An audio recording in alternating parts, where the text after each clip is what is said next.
Welcome back to another episode of Against the Clock. Today, I'm actually going to be doing a little bit more education, a little bit more training on multifamily, specifically Subto. So I don't have that set up yet in my software for the underwriting. So I'm going to be kind of building that out in real time using some actual underwriting that I have a deal, a 44 unit deal that's been sitting in my inbox here for a couple of days. So I got to get that underwritten. And I'm going to use that as the test subject to underwrite and build out this software. So it's going to be a little bit of a working session today. Probably not going to call any leads. Really going to focus on this underwriting portion. And let's just jump to it. So I'll go ahead and start the clock. All right. So I'm going to pull up the underwriting information. I won't be able to share my screen on that portion, but I'm just going to pull up a lot of the underwriting that I do have, and I will share my screen for the software as I kind of like build that out here today. All right. So let's go ahead and share. Awesome. Okay. So I have a multifamily deal that I'm going to be underwriting, and I'm looking at the underwriting that I received, and it looks like we have a purchase price, or at least what they're asking for, of $2.9 million. So that's going to be the asking price. Oh, I'll put that up here too. That's going to be the asking price. Current NOI, I'm going to look at, what do we got here? It looks like they're using an estimate, and we're going to test this out with an expense ratio of 45%. Again, a lot of this stuff I'm actively developing today, so it's probably okay. So I'm going to be taking notes on what's working, what's not, so that way I can go in and fix it. I should have brought a notepad. That would have been smart. Let me just open up another tab here. Let's see. Get this fired up. It always wants to share on the screen that I don't want it to share on, like right now. Okay, let me just open up something for my notes. Bear with me 1 second. All right.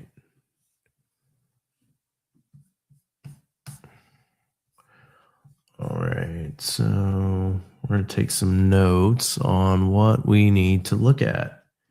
So I'm looking at this multifamily deal, and I don't see a lot of the information that I need. So we have, okay, an expense ratio of 45%.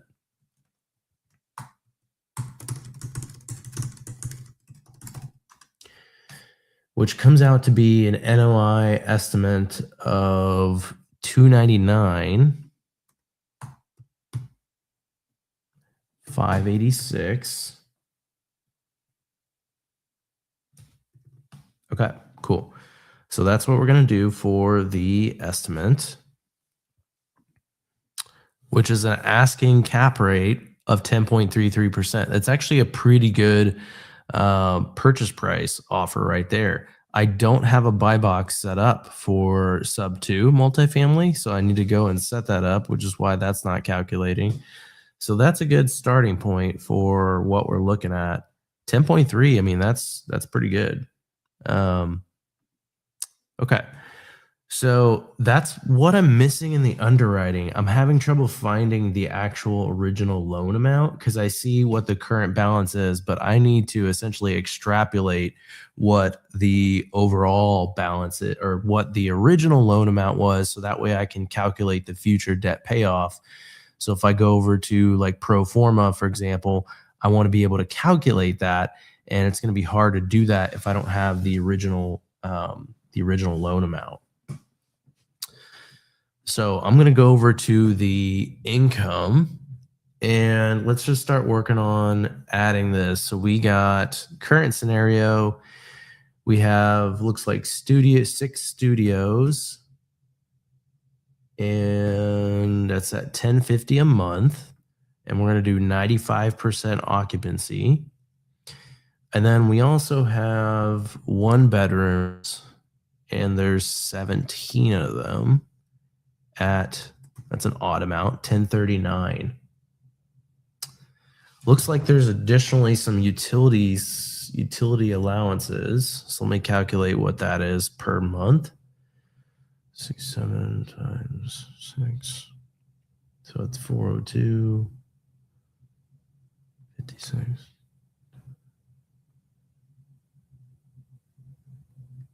Okay, so they must be doing some sort of like chargeback on a utility.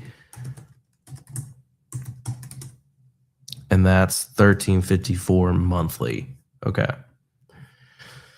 So we have our rent here. And let me just make sure that's adding up to what I would expect to see. Okay, where's the gross income? Oh, there's both properties. See.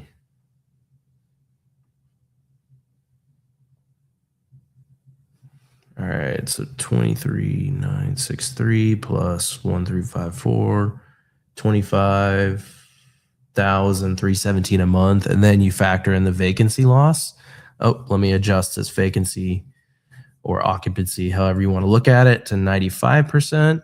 Give that a little bump based on the underwriting that I have here. Okay, cool. So we have the right assumptions on income, and I want to make sure this is pulling through correctly as I kind of work through some of these issues. So if I go to 24119 times 12, and this is my development version, so you're probably going to see the page refresh a lot as I make changes to it.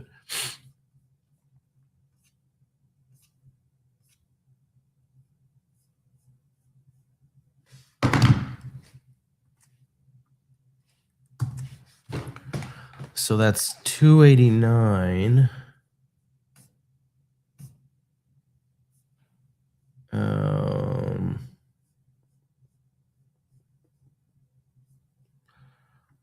Actually, let's go over to, no, I don't have that in that deal in that version. Okay.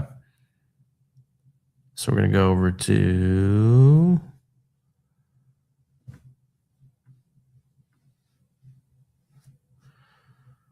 the one I've been working on. All right, so we got, go back to our income, 24119 times 12. We got 289. That's what I should see on the pro forma. Okay, so why is it, it's slightly off. I think it's that, actually, let me back this out here. 23963 times 12. Okay, that's the 287. So we got the rent here. That's the 287 a year. Then we have the other income. Let's make sure we get that correct. 1,354 times 12. So that's 16,248. And then we have the vacancy. So that's 1198 times 12. So that's the 14. Okay, cool. Oh yeah, the effective gross income is 289,000. Perfect. Okay, so income appears to be appropriate. So let's go ahead and add what the future looks like. So we're going to put in the studio. We're going to be 6. So the single family underwriting, it's very, very automated. There's not really a way you can automate multifamily. It just takes longer to underwrite. There's so many different things involved in multifamily. Like I'm looking at this spreadsheet and appraisals and all this sorts of stuff. So it is something that you do have to kind of like take the time to go through, and you're not usually just underwriting multifamily at hundreds at a time like you could in single family at a click of a button. I think eventually it'll probably get there, but right now I'm just trying to get this working manually before I work on the automation of that. So let's see. We're doing 95% occupancy. And let me see if they put in underwriting assumptions in here for growth. I don't see any, so I'm just going to leave it the way it is. And just let the default growth rates take override to that. So what did I have? Yep. Okay, cool. All right, so we're going to leave that the same. So I should see that number growing each year. We're going to check that in a second. I'm going to add a utility chargeback. What did we put in here as the monthly total? $1,354. Okay. We're going to leave that there. All right, so what does rent look like each year? So year one, we have the same. Year two, it's growing, and it does appear to be growing from that expected number that based on our calculation. So 289, 426 times 0.035. Okay, cool. Yeah, no, so that is growing at the 3.5% annual rate. So everything on the revenue seems to be working pretty well. So now we need to dive into the expenses. So the property management, let me see what assumptions they have in this underwriting that I received, because they do have a full P&L. So I'm going to pull that P&L up on my end. Actually, where is that drive? Okay, cool.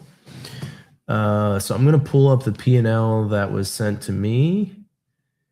Profit and loss. So I have profit and loss. That's 2024. Let me see if there's a 2025. 2024 through 2025. So that's a T. Well, hold on. Let me see if there's 12. 1, 2, 3, 4, 5, 6, 7, 8, 9, 10, 11, 12. Okay, so it's a T12 as of June 2025.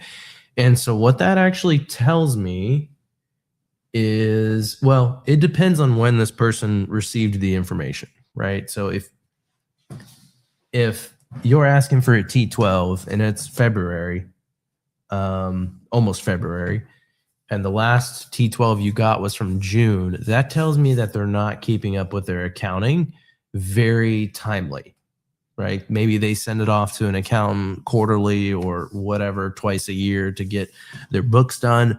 That just tells me that the management oversight is not as strong. But this deal could have been in the works for a while, so I really don't know. This is not my deal. This was a deal that someone sent to me. So I'm not sure why the T12 is through June of 2025, but we're going to go with it. So I'm looking through the P&L, and let me see.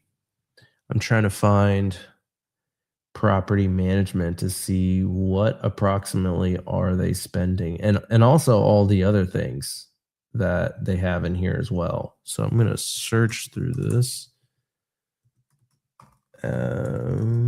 Management. Let's see if anything comes up. Okay, management fee expense. So they had 19,000. Let me do the math here. 19,184 divided by 287,889. Okay, so that's about 6.6%. That's not terrible.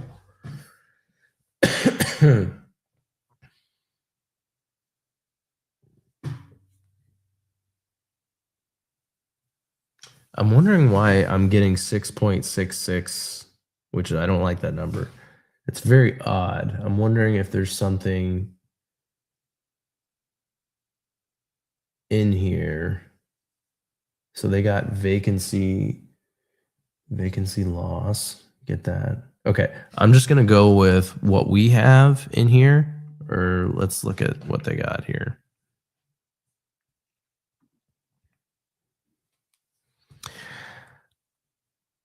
If we look at the pro forma, I think if you are like modeling this out for a deal for yourself, probably should take the time to map out what does it currently look like.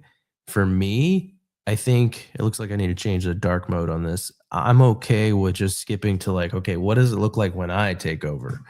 Um, at this point, I don't even know if this is a deal. So I need to understand like what is the deal, right? And I'm not going to spend a bunch of time underwriting the current assumptions if I don't even know if I want to spend the time doing that. So I'm really going to be looking at the pro forma as far as what's going to happen in the future.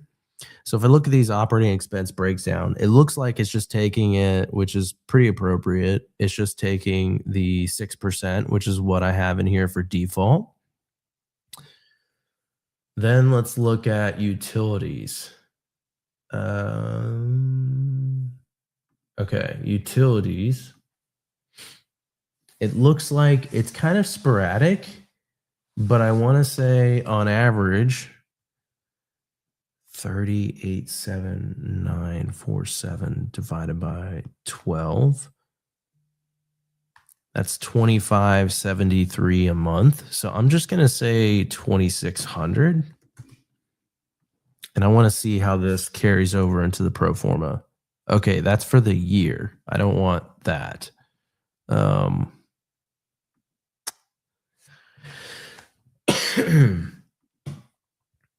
There needs to be something in here. 2,600 divided times 12.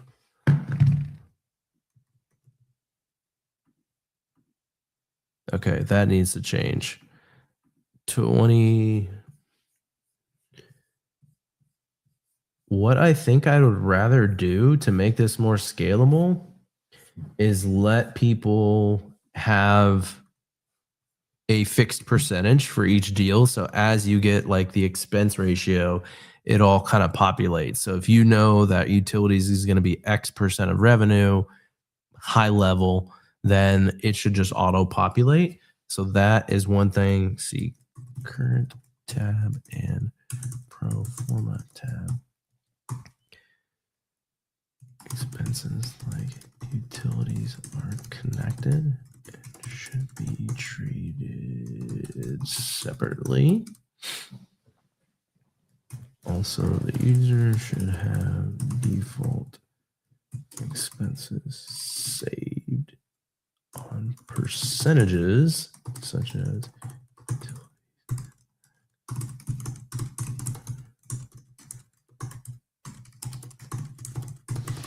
okay. I think that would be a good improvement. So let's go and take a look at the pro forma. So we got utilities at $31,000. Let's take a look at their maintenance. And so as I'm filling this out, I mean, to me, this is taking a long time. I think doing it at this level or even uploading the financials.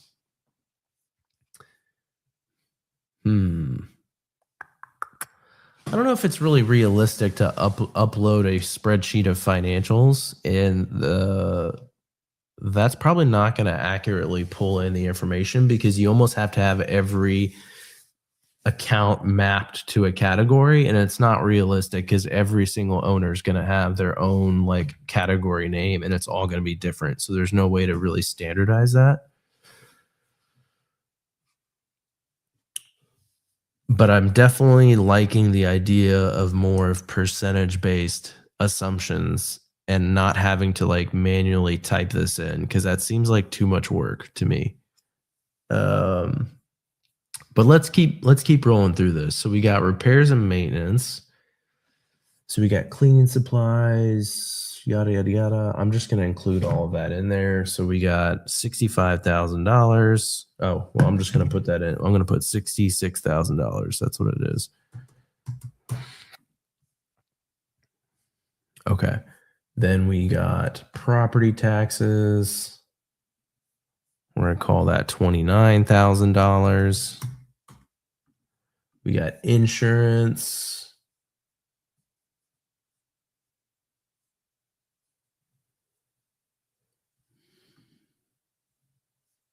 Okay, they have taxes and insurance combined, actually.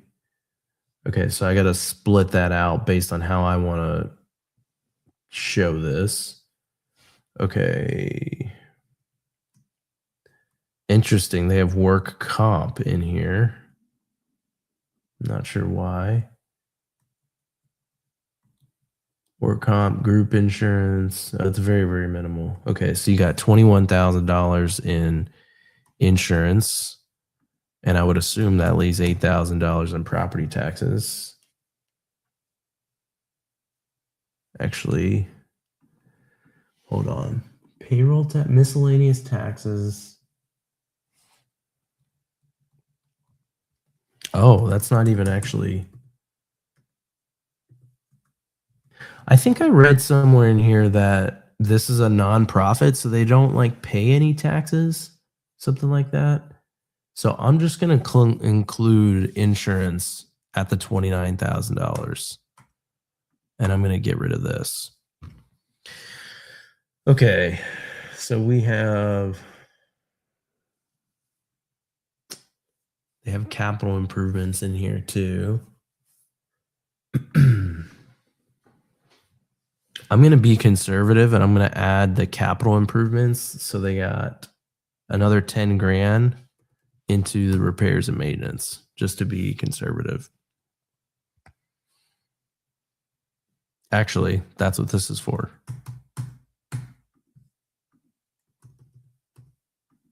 Huh.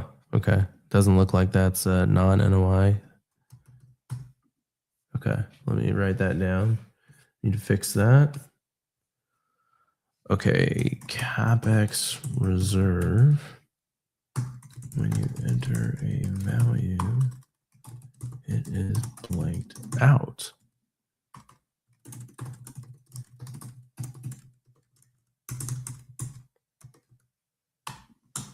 Okay, so we're going to leave that in there. And let's check out the pro forma, make sure everything's carrying over.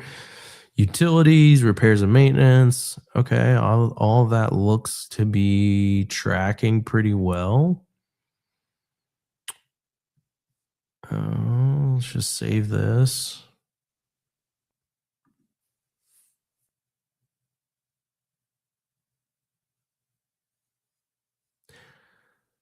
Okay, so if we look at NOI, we're probably missing some expenses. Let me look at what I'm coming up with, which is 153 versus what they're coming. Yeah, I'm definitely missing some expenses. So they have depreciation in here. I'm not adding that back. So they have, let's see, $271,000 of expenses. We'll call it 272. Let me just add it up manually. Minus depreciation. They have $40,000 in depreciation. So I'm going to minus that out. So we got about $231,000 of expenses, and I'm only coming up with 153. So we need to keep looking at this P&L and make sure we capture everything. So we got, let me just go line by line. We got, there's a lot of administrative expenses here that I don't have, which includes management. There's a manager's salary. I don't know what, maybe the owner's paying themselves. I don't know.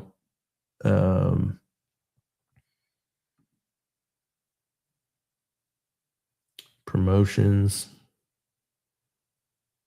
Okay, it looks like the bulk of this is the manager's salary and the there's some audit tax preparations. Okay, you're doing their taxes. Interesting. Okay, so there's like 75 grand there. All right, let's move that back. this will be the test because I'm not sure if this is working or not. We're going to find out here in a second. Manager's salary, we got 26,000. Let's see if this carries over into the pro forma. Oh, cool. I'm actually surprised that works. Okay.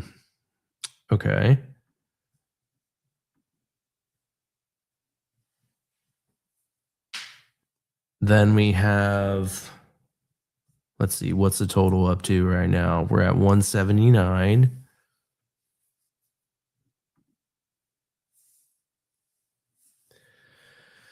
Okay, so we have,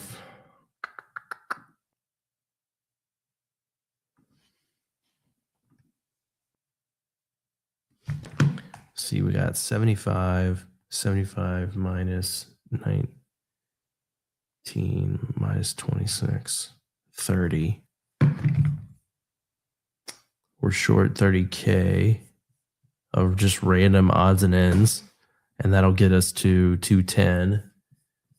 But I think we were trying to get to like 240 or something like that. So we got utilities. I don't want to miss like important categories, so I want to make sure I capture all of that. So we have maintenance.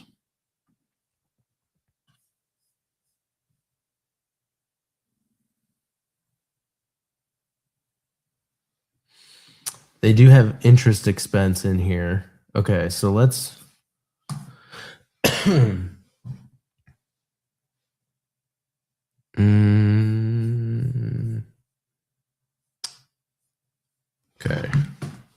Let's back that out. So let's back out. So we got 271K of expenses. Let's back out the mortgage interest.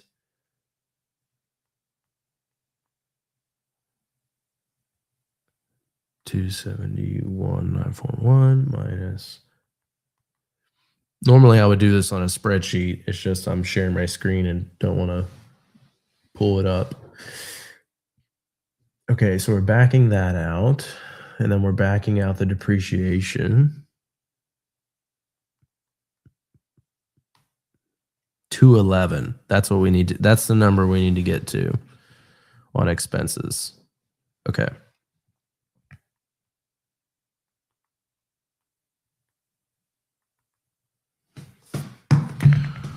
Yeah, that's about the amount. So I'm going to plug it because I don't really, like I'm just trying to understand, is this a good deal or not? I'm going to leave it. Let's see. Yeah, I'm going to leave it an NOI. It's going to be a little conservative, but we're going to leave it there. And so now we get to what the true operational expenses are. So that way we can look at, okay, what's our real NOI here? This seems pretty low, to be honest. Wow, that's actually a problem. So let me look at the income or the liens now, which this to me appears as something's not calculating correctly. In the underwriting that I've received,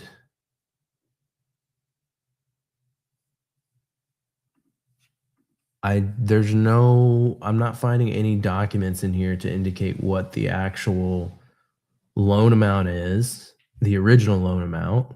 Actually, let me look at they have a balance sheet. So let me open up this balance sheet and see if I can figure it out. Well, that's only going to tell me the current balance. Yeah.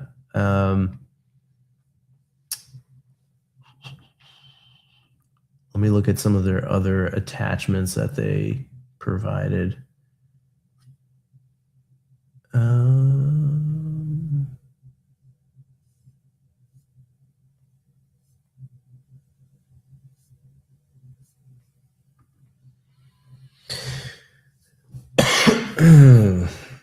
I'm not seeing any mortgage information outside of a very, very tiny screenshot of the mortgage payment. So I'm looking at some notes here that say current balance. Let me throw this in Chat GPT and see if I can back into what this number is. Let's try something here. Current loan balance is, and the interest rate is percent, and current monthly payment is, let's go and look at, see if we can find what the monthly payment is. Okay. Yeah, it does say 3.162%. So let me update that. That's a pretty good, pretty low interest rate, 3.162%.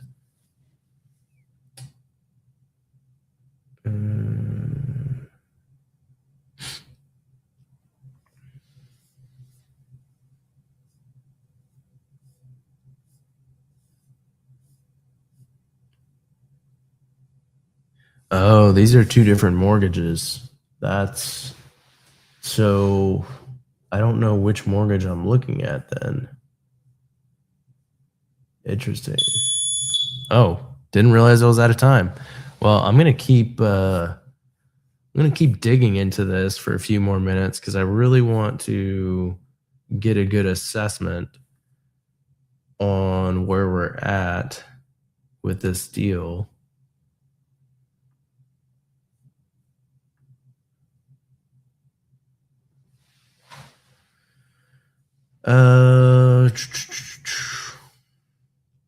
So we got, let's add up the current balances. So there's actually two properties in this portfolio, or I guess we're calling it a portfolio of this multifamily, 602052 plus, we're going to add up the second one, 754379.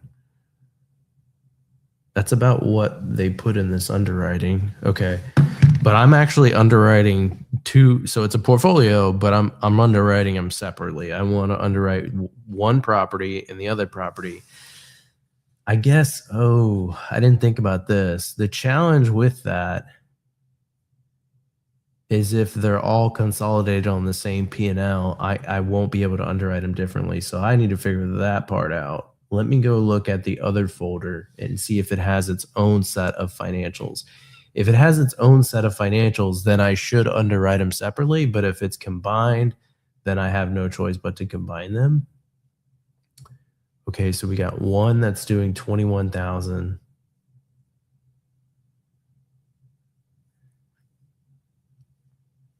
Okay. One that's doing 21,000 a month in revenue, and let's look at the other one to see if it's the same.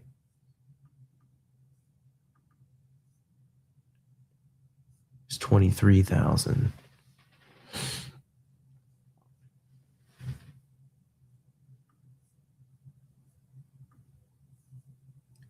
From what I can tell, it does look like they're two separate set of financials. It does. So we would continue to underwrite them separately then, because we actually do have two separate set of books.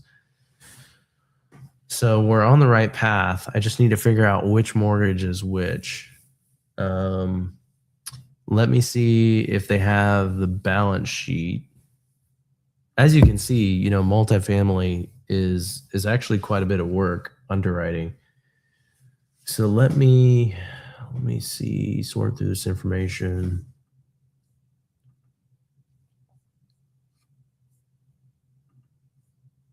Let me see what their balance sheet says as far as the current payoff. 600,000 on their balance sheet as of 11/30. So if I go back and look at the mortgage statement,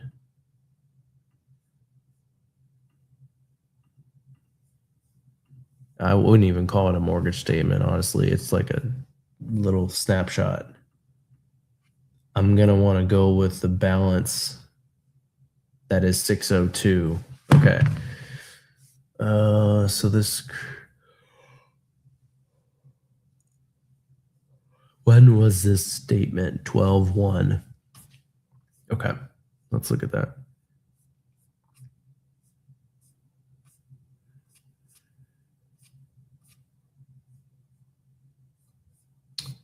let's just make this simple, Matt. Well, I really would love to figure out when this originated, but I don't know what the original debt was on the property. And I looked at this on Deal Sauce. Let's see. Let's see if I can find it. This is starting to make more sense. The first, when I looked at this on Deal Sauce, I was confused by the way the loans were structured, but now I think this makes more sense to me. So the original, okay, here we go. So I'm looking at Deal Sauce. The original one is 625. This aligns with so this was 12/1/20.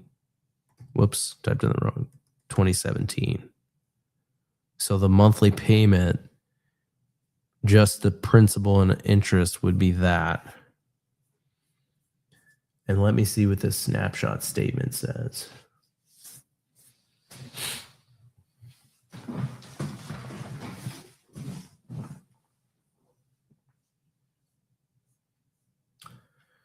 Okay, so this mortgage payment,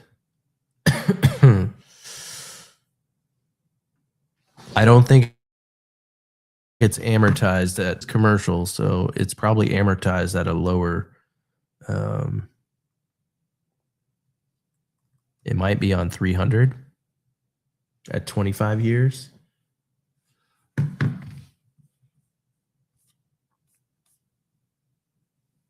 Let me put that in for multi-family buy box, have loan terms, maturity. Let me see if I already have that to begin with. Let me exit out of this real quick. Let me go to my buy box. If I don't have this, I need to add this.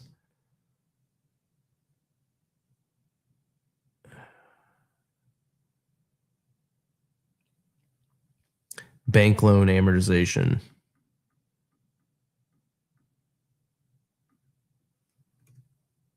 $25. That's what I was looking for.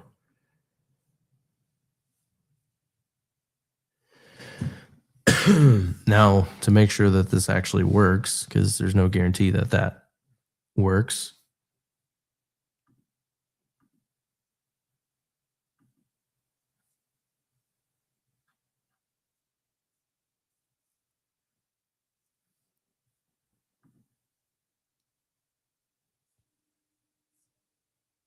Having a brain fart here.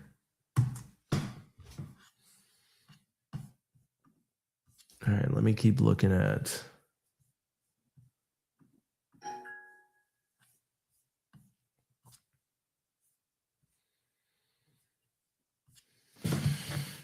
Oh shoot, I do have to go soon. I got a call. Let's see.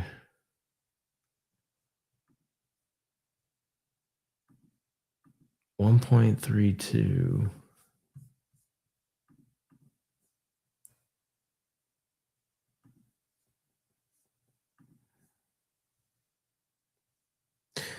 All right, so let's pull back that deal up.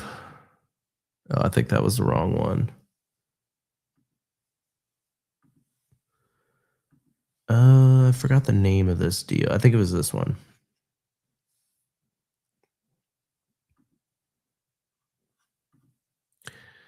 Okay, we're gonna do 300 months, and that's probably pretty close to what the payment it looks like on their end. I'm wondering if they have something escrowed in here, because I'm close, but I'm not exactly where it should be. I'm gonna leave it there for now.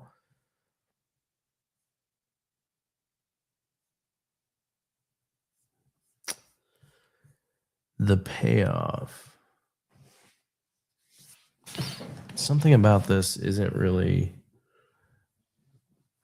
I don't think this alone originated, or he must have refinanced into something else. I feel like there was other loans that were stacked on top of this.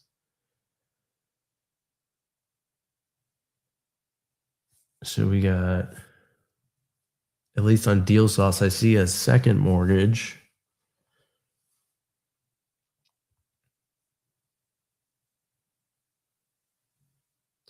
Need to figure out where that mortgage came from. And if I wonder if he refinanced into all of it. So these are all follow-up questions that I need to ask to really get to the root of like, okay, what's the mortgage? Let me see if I can find it here in this underwriting. There should be something. So we got PNC.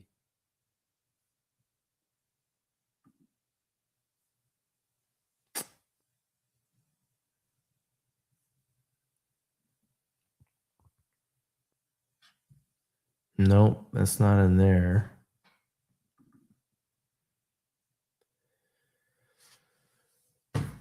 Hmm. I'm not finding any. Yeah, I don't think I'm going to be able to get this mortgage information without having a follow up and asking them like, "Hey, what's the breakdown of the mortgages and current liens and all that kind of stuff?" And if anything else, I'm just kind of guessing at this point. So that will be key for me to figure out as far as next steps. I mean, I've done pretty much as I can on the underwriting without getting that information because that's going to be pretty critical. And then the rest of the stuff will start to make sense when I can actually get real numbers. But I got to hop on a call. So appreciate you watching, and we'll see what we're doing. I'm not sure what we're going to do tomorrow. I'll probably be blasting out. I'm still working on some reformatting of some templates, but we'll probably start blasting out some more leads and calling some agents tomorrow. I actually did not get any responses from my emails yesterday, which I thought was pretty odd. I checked, all of them were delivered, so may have to follow up. I did notice that there was a high concentration of LOIs that were sent. Like there was probably like not really that high, but there was probably like 6 or 7 that went to the same agent at the same time. I guess they had a lot of listings. They probably thought I was just spamming them, and that's probably why I didn't get a response. So I need to probably call and follow up with them. And yeah, we're gonna go through and probably part of what I'll be doing tomorrow is calling up and okay, I did get a response on this one. So I got to update the system on that. So going through the responses and cranking out more leads tomorrow. So I will see y'all later. Have a good one.